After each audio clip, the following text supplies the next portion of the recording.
UP विधानसभा में रमजान के दौरान रोजा, इफ्तार और सहरी के वक्त लाउडस्पीकर बजाने पर चर्चा। सपा सदस्य कमाल अख्तर ने रोजा, इफ्तार और सहरी के वक्त लाउडस्पीकर के माध्यम से सूचना दिए जाने की अनुमति देने का अनुरोध। और मध्य प्रदेश के गुना से लेंगे खबर, जहां पर गौ माता को टोपी पहनाने का वीडियो देखिए वायरल हुआ है। सूफियान और फरहान पर हिंदू आस्था से खिलवाड़ का ये गंभीर आरोप लगा है। गुस्साए लोगों ने कैंट थाने में शिकायत भी यहां पर की है। तेलंगाना के बाद आखिरकार छत्तीसगढ़ में भी बकायदा रमजान के लिए राहत दी गई है मुस्लिम भाइयों कि आप अगर सरकारी कर्मचारी हैं तो अपने अपने घर 1 घंटे पहले जा सकते हैं। लेकिन इससे पेट में मरोड़ होनी शुरू हो चुकी है कि तेलंगाना तो समझा जा सकता है, लेकिन भारतीय जनता पार्टी कैसे? जी हां, कई ऐसे हैं जो आप समझिए कि बैठे हुए हैं ऐसी ऐसी जगह जहां पर उन्हें निष्पक्ष पत्रकारिता करनी चाहिए या फिर संवैधानिक पदों पर बैठे, लेकिन उनके पेट में मरोड़ उठ रही है। उन्होंने एक्सपेक्ट ही नहीं किया था कि हम दिन रात हिंदू मुसलमान करते हैं, फिर उसके बावजूद बीजेपी ये कैसे कर सकती है। आज आपको यही खबर दिखाऊंगा कि छत्तीसगढ़ सरकार की तरफ से किए गए इस ऐलान के फौरन बाद हालत क्या हो गई है। यही नहीं, अब आपको इसके बाद दिखाऊंगा धीरेन्द्र शास्त्री वाला मामला। दरअसल ये मामला निकल कर आया है कि धीरेन्द्र शास्त्री जो है, उनके मुताबिक उन्होंने कहा कि वो उत्तर प्रदेश के अंदर लखनऊ में एक कार्यक्रम करना चाहते थे कथा का, लेकिन देखिए संतों की सरकार की मुखिया वाली सरकार ने उन्हें अनुमति नहीं दी। ये कोई और नहीं कह रहा, धीरेन्द्र शास्त्री कह रहा है। इन सब के बीच कई और खबर, हिंदू मुसलमान ना हो तो कैसे मजा आए, वो भी आपको दिखाऊंगा। सुप्रीम कोर्ट का वो की टिप्पणी भी दिखाऊंगा, जिसके बाद नई बहस शुरू हो चुकी है। क्या ये सीधे नरेंद्र मोदी साहब की सरकार से संबंधित है? क्योंकि चुनाव अभी पश्चिम बंगाल और असम में भी आए। नमस्कार, मैं हूं प्रज्वल गौतम और आप देख रहे हैं the live TV. The live TV, सच सबसे आगे। सबसे पहले जरा ये खबर देखिए। डॉक्टर सलीम राज हैं, चेयरमैन है छत्तीसगढ़ स्टेट वक्फ बोर्ड। इन्होंने कहा पवित्र माह रमजान में शासकीय मुस्लिम कर्मचारियों को 1 घंटा पूर्व कार्यालय छोड़ने की अनुमति सरकार का सराहनीय कार्य है, डॉक्टर सलीम राज कहते हैं। रायपुर से ये खबर निकली, यानी छत्तीसगढ़ की सरकार ने ये किया। जैसे ये खबर निकल कर आई, राहुल शिवशंकर जैसे पत्रकार, इन्हें अचानक से याद आया ये अपीजमेंट होता है। वो बात अलग है कि मैं जानना चाहता हूं राहुल शिवशंकर जैसे ही पत्रकारों से कि जब जब मुसलमानों से बदतमीजियां हुई, उनकी दाढ़ी टोपी उछाली गई, दाढ़ी खींची गई, तब उन्होंने कितनी बार इस तरह की बातें उठाई हैं। क्या लिखते हैं भाई साहब, जरा सुनिए। क्या आप नवरात्रि के दौरान 1 घंटा पहले छुट्टी लेते हैं? मैंने कहा ना, इनको पेट में मरोड़ उठेगी। आंध्र प्रदेश, एनडीए शासित तेलंगाना, कांग्रेस शासित और अब छत्तीसगढ़ ने रमजान के दौरान मुसलमानों को 1 घंटा पहले छुट्टी लेने की अनुमति देते हुए सरकारी आदेश जारी किया है। क्या भाजपा तुष्टीकरण की रणनीति अपना रही है? अब सवाल ये उठता है, ये आदमी पत्रकार कहलाने लायक बचा?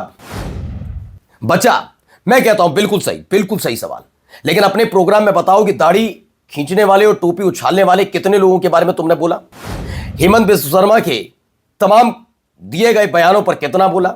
अलग अलग जगह तमाशा करने वालों पर कितना बोला? कुछ बोला? नहीं, वो नहीं बोलेंगे। ये मेरा कहा पेट में मरोड़ उठती है कि हम दिन रात हिंदू मुसलमान करते हैं और बीजेपी देखिए क्या कर रही है। अब देखिए, छत्तीसगढ़ रमजान के दौरान सरकारी मुस्लिम कर्मचारियों को दफ्तर के निर्धारित समय से 1 घंटे पहले मिल जाएगी छुट्टी। सामान्य प्रशासन विभाग ने जारी कर दिया आदेश, और ऐसे आदेश के बाद अजीत भारती ऐसे लोग आते हैं। पर हमने तो महाराष्ट्र में जो 5% आरक्षण अभी मुसलमानों को मिला नहीं था, वो हटा दिया ना। हिंदू नाच क्यों नहीं रहे? स्टे लग गया, चुप हो जाओ भाई। छत्तीसगढ़ में मुसलमानों को 1 घंटा पहले कार्यालय छोड़ने की अनुमति 1 महीने तक कभी सुना है कि हिंदुओं के लिए ऐसी विशेष सुविधा की गई हो? सरकार भाजपा की है। एक और हिंदुओं के त्योहार पर दी जाने वाली छुट्टियां केंद्र और राज्य सरकारें कम कर रही हैं। मुसलमानों के नए त्योहार जोड़े जा रहे हैं, और अब ये जो भी इन्होंने लिखा कि मुसलमान 1 घंटे पहले जाएंगे, ये मैंने आपको दिखाता चल रहा हूं। अब आइए अगली खबर। अब आते हैं धीरेन्द्र शास्त्री पर, मोदी जी का छोटा भाई। मैं नहीं कह रहा, मोदी जी ने कहा था ना कार्यक्रम में। अब क्या कहते हैं भाई साहब? बड़ी बात यह भी है कि धीरेन्द्र शास्त्री ने सोशल मीडिया पर खुद आकर इस कथा के आयोजन का ऐलान किया था। उन्होंने कहा कि कथा होगी 14 से मार्च से लेकर 18 मार्च के बीच लखनऊ रहने की बात कही थी। लखनऊ में होने वाली उनकी पहली कथा थी, मगर पुलिस ने अनुमति नहीं दी और एलडीए ने मैदान आवंटित करने के बाद रद्द कर दिया। पर्ची देखकर दूसरों का भविष्य बांचने वाले धीरेन्द्र शास्त्री खुद अपनी कथा का भविष्य नहीं जान सके। बिल्कुल सही बात है। अब क्यों है, किस लिए है, वो बताने की जरूरत नहीं। वैसे ही आप जानते हैं मोदी जी का जो छोटा भाई हो लखनऊ में आकर कैसे कोई कथा बांच पाएगा, है ना। ये मैं आपको दिखाता चल ही रहा हूं। एक और आइए खबर।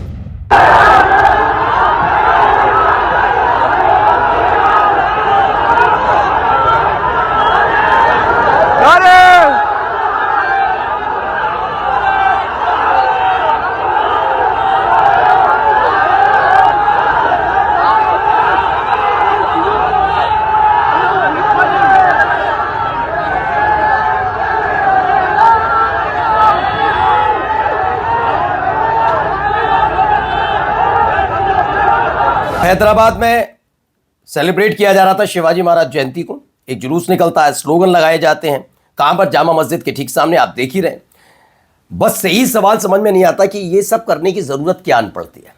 जो लोग ये कर रहे हैं और उसके बाद ये कहते हैं कि मुसलमान हम पर पत्थर फेंक रहे थे, मुसलमान इसका विरोध कर रहे थे, मुसलमान जीने नहीं देना चाहते। कौन किसे जीने नहीं दे रहा है ये आपके सामने, मुझे बताने की अब जरूरत नहीं है।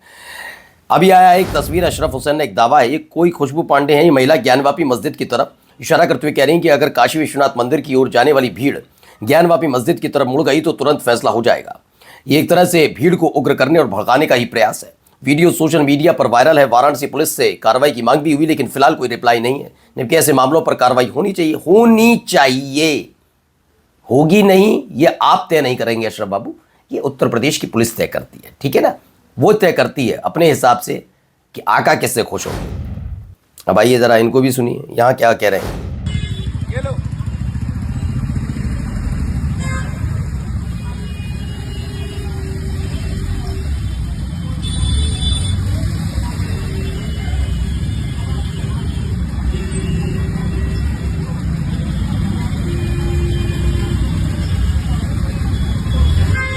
तो धार्मिक आस्था ऐसे कार्य से आहत नहीं होती क्या? वीडियो हरियाणा का है जहां एक हिंदू व्यक्ति धर्म से जुड़े झंडे, भगवान राम के पटके और लड़ियां कूड़े कचरे में से उठा रहा है। सनातन के नाम पर रैलियां और सम्मेलन करने वाले अपने प्रोग्राम में इन धार्मिक झंडों को लगाते हैं और बड़ी बड़ी बातें करते हैं। एक बाद में इन झंडों को फेंक दिया जाता है। जी आइए जरा यहाँ पर भी सुनिए यहाँ क्या हो रहा है। यूपी विधानसभा में रमजान के दौरान रोजा, इफ्तार और सहरी के वक्त लाउडस्पीकर बजाने पर चर्चा हुई। सपा सदस्य कमाल अख्तर ने रोजा, इफ्तार और सहरी के वक्त लाउडस्पीकर के माध्यम से सूचना दिए जाने की अनुमति देने का अनुरोध किया, जिसे सुप्रीम कोर्ट के आदेशों का हवाला देते हुए नकार दिया गया। संसदीय कार्य मंत्री सुरेश कुमार तो मस्जिद में लाउडस्पीकर की अनुमति नहीं, सपा की ओर से उठी मांग को संसदीय कार्य मंत्री ने ठुकराया। उन्होंने कहा नहीं, सुप्रीम कोर्ट का हवाला है। भाई सुप्रीम कोर्ट कहता है, सुप्रीम कोर्ट तो एनकाउंटर पर भी बोला है, सुप्रीम कोर्ट तो बुलडोजर वाली कार्रवाई पे बोला है, उस पर नहीं आता था संसदीय कार्य मंत्री को। अब देखिए एक और खबर। और मध्य प्रदेश के गुना से लेंगे खबर, जहां पर गौ माता को टोपी पहनाने का वीडियो देखिए वायरल हुआ है। सूफियान और फरहान पर हिंदू आस्था से खिलवाड़ का ये गंभीर आरोप लगा है। गुस्साए लोगों ने कैंट थाने में शिकायत भी यहां पर की है। वीडियो इस वक्त आपके सामने मौजूद है। देखिए किस तरह से ये पूरा मजाक यहाँ पर बन रहा है, किस तरह से मजाक बन रहा है। जो अभी लड़ियां वाली मैंने खबर दिखाई उस पर मजाक नहीं बनता। अभी मैंने 1-2 दिन पहले काशी में जो वाराणसी के अंदर घाट पर जो पेशाब करते हुए था उससे मजाक नहीं बनता, उससे धार्मिक भावना आया नहीं थी। लेकिन मैं फिर कहता हूँ गलती इन लोगों की भी है। गलती यह है कि ये वीडियो बनाने की जरूरत क्या है कि माहौल देख रखा है। मैं ये इस पर भी चर्चा होनी चाहिए ना। आप बात समझिए। फिर आप कहते हैं कि गुंडे पेड़, उनको तो खुली छूट दे रखी है, वरना अब तक तो उनके घर मकान दुकान तोड़ दिए जाते ना और मिसाल कायम कर दी जाती, उनकी हिम्मत नहीं होती। लेकिन जब आपको पता है कि कैसा माहौल है, क्या कुछ चल रहा है, तो खुद भी तो इन हरकतों पर बाज लाओ ना भाई, मत करो ना ऐसी हरकतें। लेकिन आप भी मानते कहाँ हैं आप लोग, आप भी अपने अपने में लगे रहो, करते रहो। और अब अगली खबर उत्तर प्रदेश के बरेली से है। बरेली के गांव में घर के अंदर अवैध मदरसा बनाकर नमाज पढ़ाने का मामला अब अदालत तक पहुंच गया है। विरोध में हिंदू समाज के लोगों ने घर बेचकर मोहल्ला खाली करने की धमकी दी है। मामला बरेली के थाना बिशारतगंज का है। गांव मोहम्मद। तो यूपी के अंदर घर के अंदर मदरसे का विरोध हुआ। हिंदू परिवार ने मकान बेचने के पोस्टर लगाए और जब हिंदू परिवार ने मकान बेचने के पोस्टर लगाए हैं तो भैया मुझे तो लगता है कार्रवाई होगी, बड़ी बात हो जाती है ना। अब आइए जरा यहाँ पर देखिए, बच्चे पढ़ेंगे कैसे पढ़ेंगे जब भाई साहब से ही डिग्री नहीं दिखाई वही नहीं दिखा पाते तो बच्चे कहाँ से दिखाएंगे? ऐसे लाइक छोड़ना ही क्यों है? सरकारी किताबों से लदा हुआ बंडल, ये देखिए कौन सी किताबें ये भी आपको दिखाते हैं। समग्र शिक्षा कक्षा 4 के लिए कला की पाठ्य पुस्तक। तो यूपी के बहराइच में सर्व शिक्षा अभियान कूड़े में है। कबाड़ी की दुकान पर ट्रक में लदी मिली विद्यालयों में निःशुल्क बंटने वाली किताबें। ये 2026-27 के शिक्षा सत्र की ही हैं। लेकिन मैंने कहा ना, बच्चे पढ़ लेंगे तो दिक्कत हो जाएगी। और कई राज्यों पर कर्ज है, अगर आप मुफ्त राशन देंगे, साइकिल, बिजली और अब सीधे कैश भी देंगे तो इसकी कीमत कौन चुकाएगा? इस सुप्रीम कोर्ट ने सवाल कर लिया है। अब बताइए, सीधे कैश कौन दे रहा है इन दिनों? पता ही होगा। कई राज्य सरकारें भारी कर्ज और घाटे के बावजूद मुफ्त योजनाएं बांट रही हैं। अगर सरकारें मुफ्त पैसे, बिजली, दूसरी सुविधाएं देती रहेंगी तो आखिर इनका खर्च कौन उठाएगा? लेकिन सरकार से सवाल नहीं हो, मोदी जी से तो बिल्कुल नहीं, क्योंकि मोदी जी सवालों से ऊपर जा चुके हैं। बकौल निशिकांत दुबे। नमस्कार। द लाइव टीवी, सच सबसे आगे।